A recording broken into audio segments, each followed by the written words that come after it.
నిమ్మగడ్డ నరసింహ, భారత communist party CPI Nuzvid నియోజకవర్గ నేత.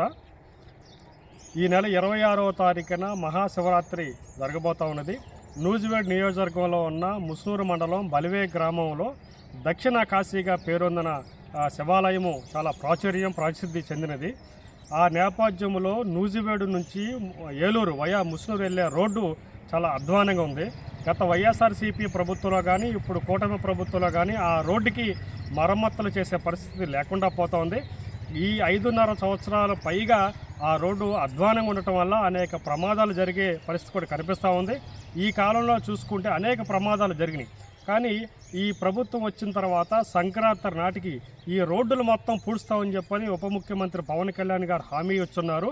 కానీ మాటలైతే కోటలు దాటి తప్ప చేతలు మాత్రం గడప దాటిన పరిస్థితి కనిపిస్తూ ఉంది. ఇప్పటికైనా సరే నూజివేడు నియోజకవర్గ శాసనసభ్యులు మంత్రి గారు కొలుసు పార్థసారథి గారు జోక్యం చేసుకొని ఈ నూజివేడు ఏలూరు వయా ముస్నూరు రోడ్డుని వెంటనే పునర్నిర్మించాలని చెప్పని సిపిఐ పార్టీగా డిమాండ్ చేస్తున్నాం. ఎందుకంటే మహాశివరాత్రి బలివే చాలా ప్రసిద్ధి చెందిన ప్రాంతం. ఆ రోజున లక్షలాది మంది ప్రజానీకం భక్తులు ఆ దేవాలయానికి వచ్చే ఆనవాయితీ సంప్రదాయం ఉంది.